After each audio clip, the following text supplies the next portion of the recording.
Hey, friends. Before you listen to this episode, I will preface it is not the cleanest audio. Um, my senior dog was having a really, really rough day when I recorded this, and I thought that I was going to be able to cut out a lot of her barking and whimpering, but I could not. And also, one of my kids joined me with his tablet in the room, and I thought it was quiet enough and far enough away you wouldn't hear it, but you can definitely hear my kid's tablet and my kids playing in the other room, my other kids, and my dog barking pretty often throughout this episode. So forgive that. That's life.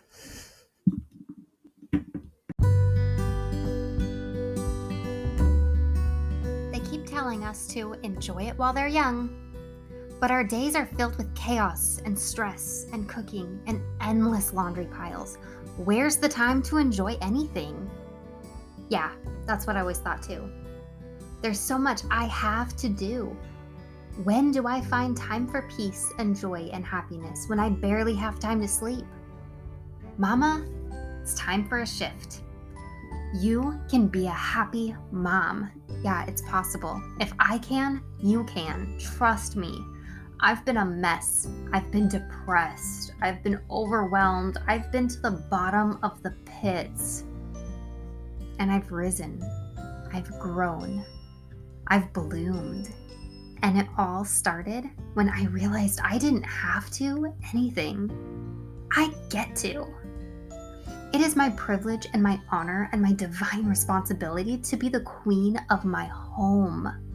It's not a burden. I'm not the janitor and the lunch lady. I'm in charge.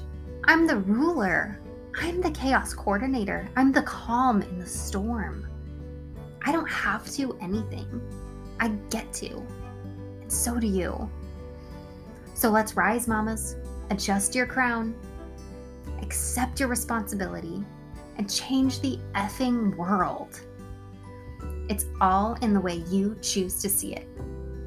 You're listening to I Get To, the podcast with Brittany Clarkson. That's me. Today we are going to talk about getting outside, getting grounded, finding peace. We are talking the healing power of nature. This one is near and dear to my heart, and it's something that I had forgotten for such a long time, and it feels so good to get back to my roots, I guess. So, as a kid, I remember being outside like all the time. It was the 90s. We lived on a couple acres. What else was I going to do? What else was I going to be doing inside? Like watching TV with commercials? It's ridiculous. No, I did watch a ton of TV as a kid too. Don't get me wrong. I was very much raised on TV. But I spent a lot of time outside. Most of my great memories are not from watching TV. My great memories are from being outside, making mud pies, just running around in the woods barefoot. I remember my mom would get so mad at me for being barefoot outside. And it turns out actually children being barefoot is like one of the best things you can do for your feet. I just recently saw some images pop up on my Instagram that were showing like the children's development of their feet and how wearing shoes too much can be like detrimental to the development of the feet. And I'm wondering, is that why all of us adults have like pain in our backs all the time because our feet didn't develop correctly because we were forced to wear shoes as kids? I don't know. Theory, but it could be. I'm leaning towards a yes, maybe. I remember spending all my time barefoot outside and getting in trouble for it all the time. And I just felt like, well, I was born barefoot. I should be barefoot. And I went through quite a rebellious phase and like only wore flip-flops for a long time, which are not good for your feet, but they felt more naked. So I would wear those anywhere that felt like I had to. But it turns out there's actually a lot of science behind why being barefoot outside is good for your soul and your body. And it's not just about your development of your feet. It's about actually physically touching the earth and how that can be grounding for your body. Okay, so we as humans, we get filled up with all these positively charged ions. And those just add into like the stress and the toxins and all these types of things. So they say in the sciencey world. And the earth is negatively charged. So when you match up together, the earth will absorb all of your extra ions that are just bouncing around, causing stuff to build up inside you, I guess. Um, Maybe it's the placebo effect. Maybe it's something else. Maybe this is a load of hokum. It's, the parascience or whatever, where it's not 100% like, oh, for sure, this is what happens. This is what we're pretty sure happens, and it makes sense. Maybe it's the placebo effect of it. Maybe it's something else. But hey, it works. If it works, it works. All right, try it. Try going for a walk barefoot. I have never heard anyone come back and say like that they had a horrible experience earthing and it didn't feel good in any kind of a way and they'd rather just stay inside forever. But I've read tons and tons of good reviews on earthing and, going for walks barefoot and how that's so good for you. I have heard very limited, what is it, retort to it. I've heard very limited people come back and say, that's really stupid and I never want to be outside again. I just want to live my whole life in the house. Um, I haven't heard that a whole lot. But yes, getting outside and getting into nature is good for your body and it clears your mind and it puts your soul at peace. Okay, those are my words. I said that. I believe that to my core. Another really great option is hydrotherapy. This helps you to get into nature. You don't even have to do this one outside. It can be a shower. This is specifically why I classify showers as self-care. Because, if you're just using your shower to wash yourself clean and get out, and it's a 5-minute shower, no, I'm probably not going to call that self-care. Maybe that's just some maintenance. But if you're taking a nice shower that feels good, realigns your mind, body, and soul, if you're being fully conscious of the feeling of the water on your skin, if you're using that shower to quantum leap. I know I said it. That's a little hokey and woo-woo and crazy for some people who like to listen to me. But hold on tight because this is like a powerful mind trick. Okay? So the idea of quantum leaping is that you go from one timeline to the next. But I know this is a segue. But even if you can't get behind that, you can agree we are on a current timeline right now. And based on all of your decisions, based on the mindset you choose at this moment, will determine what future timeline you jump into next. It doesn't mean that all of these timelines simultaneously will exist in the future. It means right now exists, and you get to choose what's next for you. Hey, Mama. If you're feeling lost in a mess of motherhood and chaos, let me tell you about this thing that happened to me. I was having a major depressive episode when the most hectic and stressful day came at me. I was feeling so broken and defeated. I felt so unworthy of these beautiful children who depended on me. I couldn't even depend on myself. I was sad. I was miserable. I wanted out of this life. Then it dawned on me in this spiritual kismet kind of way. I have all the tools I need to make my life better. I know how to do it. I know how to not be depressed. I know how to not be stressed. Yet here I am, not doing the things I know I need to do. Mama, I know you've got the answers you need to. But just in case you're having a hard time finding them, I put together the Happy Mom Brain Workbook so you can learn this process that I used for internal healing just the same way that I did it. This is what helped me learn to be a happy mom. And I'm so honored to share it with you. The Happy Mom Brain is available at BrittanyClarkson.com, or just follow the link on the top of the page. So here's how you use the idea of quantum leaping with your shower to make it a powerful experience. Okay?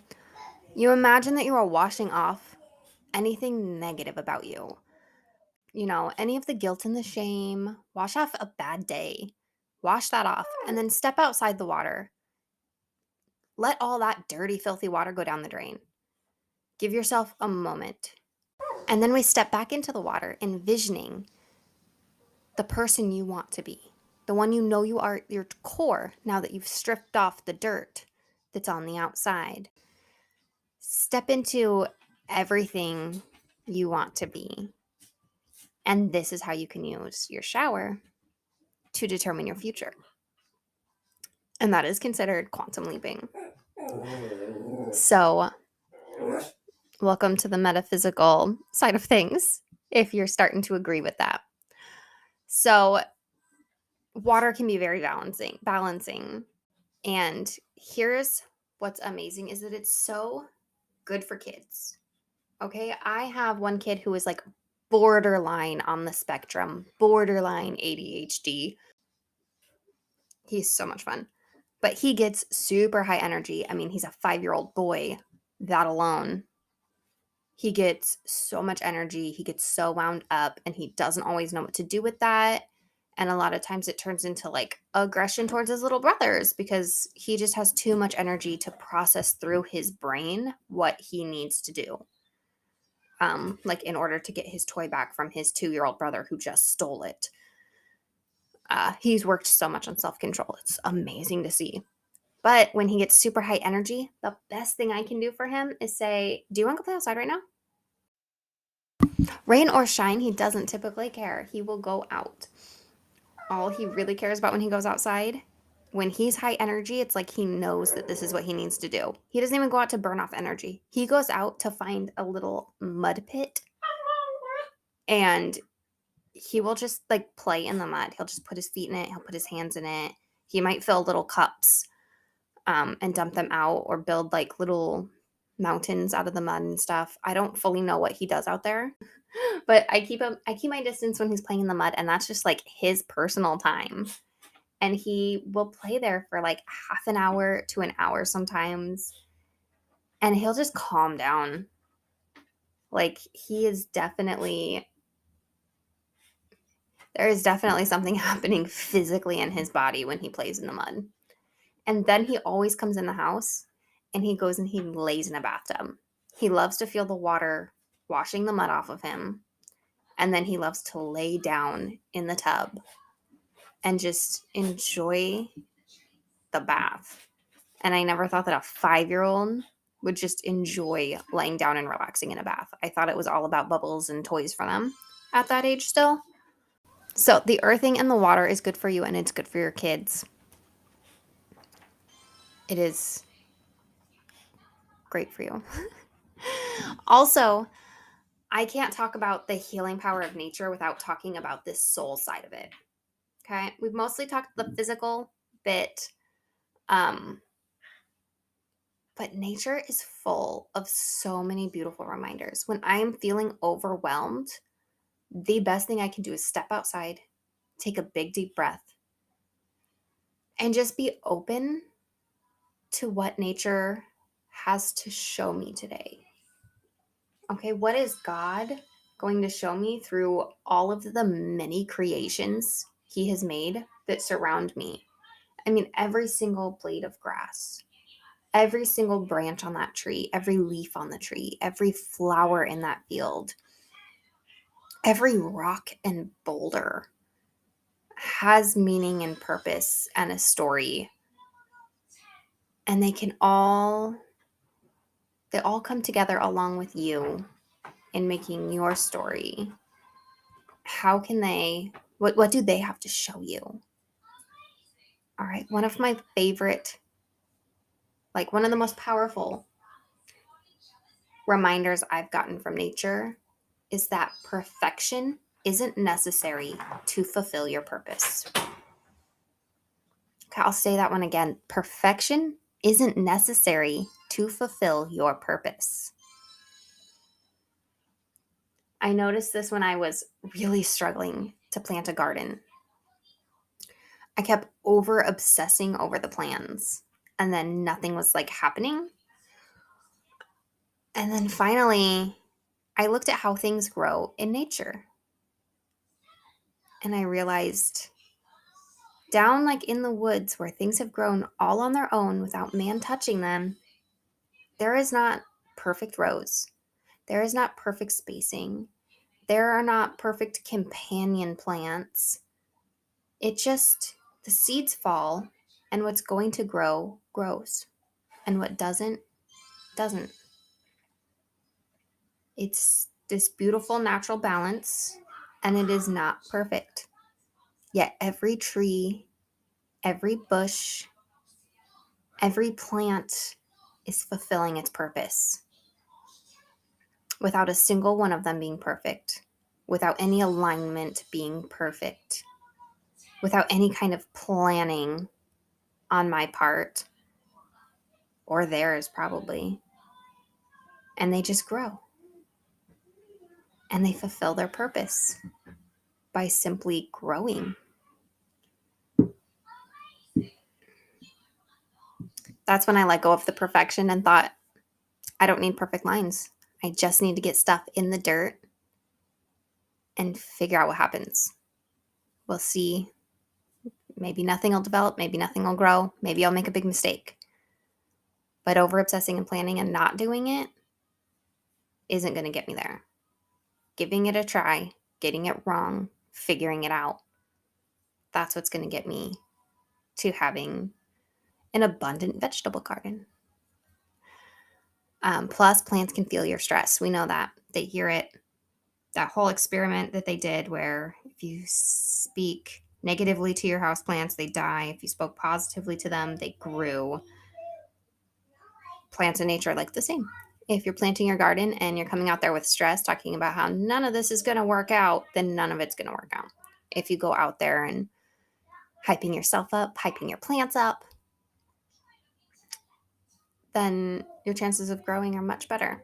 Plus, you're going to be looking for the positives, right? When you say nothing's going to go right, you're going to look for everything to go wrong.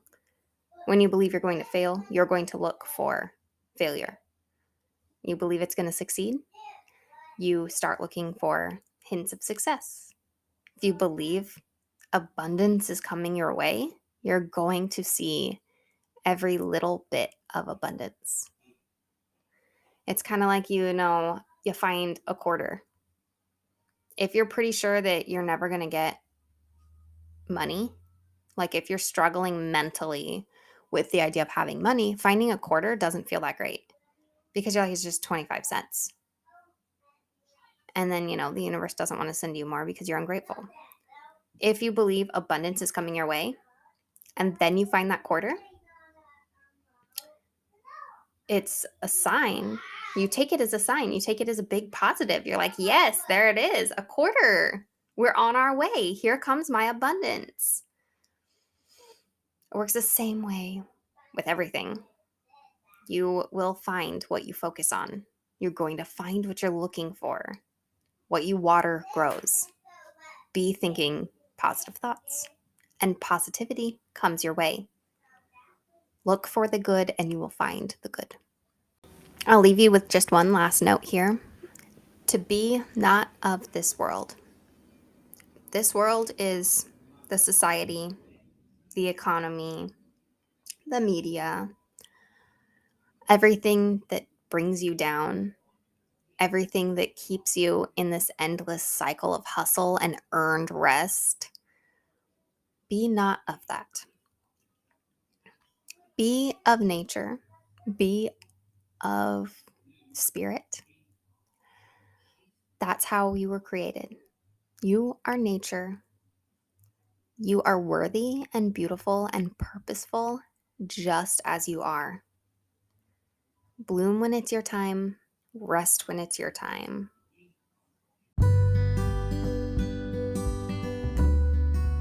Thank you so much for listening today. if you could do me a quick little favor and rate and review this podcast, that would mean so, so much to me. And also, if you could screenshot the episode you're listening to and share it on your social media so that other mamas can find the same episodes and learn the same things you've learned, that would mean so much to me, so much to the whole world. Thank you so much for making the world a better place.